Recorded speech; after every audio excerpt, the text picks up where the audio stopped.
Alors, bonjour Monsieur Perrineau. Bonjour. Vous avez publié cette année donc, sous votre direction l'Atlas électoral, donc qui vote quoi, où, comment. Donc, dans votre livre, vous présentez les enjeux des élections présidentielles, mais aussi les règles du jeu.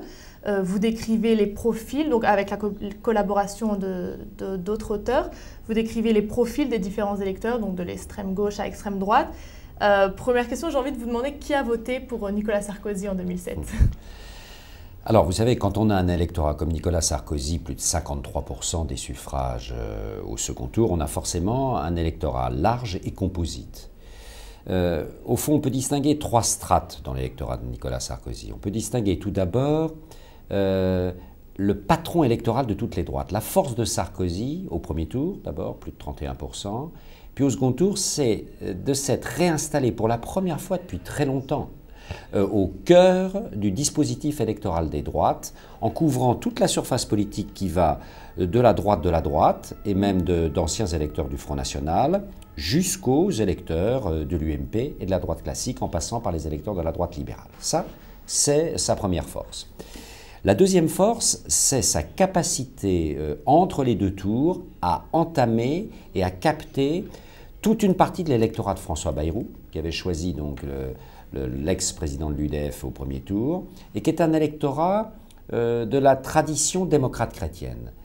Et puis, pour arriver à 53%, il faut plus que tous ces électeurs, et il y a même certains électeurs de gauche qui ne se sont pas retrouvés dans le personnage et dans le style politique de Ségolène Royal, qui au second tour ont préféré choisir Nicolas Sarkozy. Alors avec une victoire aussi large, il est présent un peu partout, présent dans tous les milieux sociaux, présent dans toutes les régions, bien sûr, et présent dans toutes les tranches d'âge, sauf chez les jeunes. Il y a un léger problème de Nicolas Sarkozy, en effet, dans la tranche d'âge des 18-24 ans, mais uniquement chez les 18-24 ans qui sont scolarisés, diplômés. Chez les 18-24 ans actifs, en revanche, là, il n'y a pas d'anti-sarkozysme particulier. Est-ce que vous pensez justement que les nouveaux électeurs, ou par exemple ces jeunes de banlieue qui se sont inscrits massivement sur les listes électorales, ont pesé dans cette élection ? Ils ont pesé, il y a eu en effet un mouvement d'inscription sensible sur les listes électorales, pas simplement d'ailleurs dans les zones de banlieue, le mouvement a été un mouvement général. Pourquoi ? Parce que cette élection a passionné, contrairement à 2002, c'est une élection qui a passionné. La pré-campagne et la campagne ont passionné les Français, de gauche comme de droite. Donc cela a suscité un mouvement d'inscription, cela a suscité une participation extrêmement forte, puisqu'on bat presque un record de participation également au premier tour. Vous pensiez que l'extrême droite était installée dans le paysage politique, et justement cette élection a démontré que non ? Alors c'est la plus grande nouveauté politique de cette élection. Tout le monde s'attendait, non pas à ce que Jean-Marie Le Pen renouvelle son score de 2002, parce que le capitaine du Front National est un peu vieillissant, les thèmes aussi qui soutiennent le Front National sont un peu déclinants dans la société française. Mais personne ne s'attendait à une telle OPA électorale aussi rapide sur l'électorat du Front National, qui a vu tout de même l'électorat du Front National ramené à moins de 5% au premier tour des législatives, des dernières législatives. Donc il faut prendre conscience de l'ampleur, de la rapidité, de la reconquête électorale du Front National par le candidat de l'UMP, par Nicolas Sarkozy. Est-ce que le clivage gauche-droite est encore pertinent selon vous ? Oui, le clivage gauche-droite est encore pertinent. Une majorité de Français se disent de droite ou de gauche, mais il faut savoir que la famille qui monte le plus enquête après enquête, c'est ceux qui se sentent ni de droite ni de gauche. Donc on voit bien qu'il est encore pertinent, mais qu'il est l'objet aujourd'hui d'un profond malaise. Pour, au fond, un gros tiers des Français, la gauche et la droite, ça ne veut plus dire grand-chose aujourd'hui. Il y a des partis, des votes qui vont peu à peu disparaître. Est-ce que vous voyez, est-ce qu'il y a la place pour un nouveau parti, ou comme vous voulez créer François Bayrou ? La place pour un nouveau parti, elle n'est pas facile. Il y a une demande, vous voyez, dans ce que je disais tout à l'heure, les gens qui se retrouvent ni à gauche ni à droite, il y a bien une demande d'ailleurs.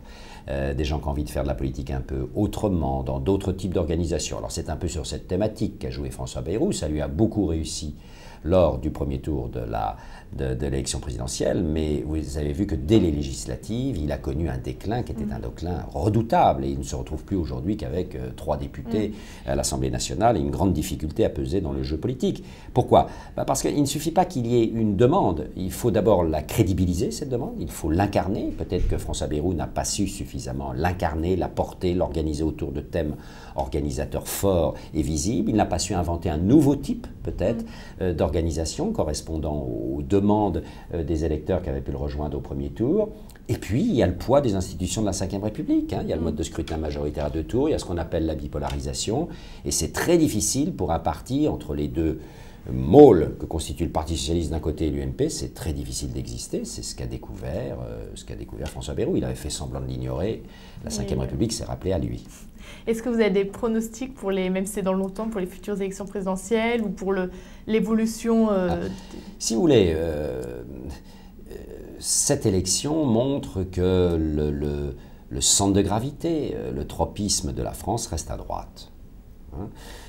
Et Nicolas Sarkozy a su incarner cette sensibilité.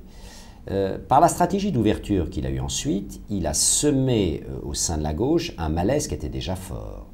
La gauche perdait à nouveau une élection présidentielle. La gauche aujourd'hui est dans une position difficile et que donc elle laisse un espace à une stratégie sarkozyste extrêmement pugnace, elle laisse un espace extrêmement important que l'actuel président pourra éventuellement exploiter lors de la prochaine élection présidentielle.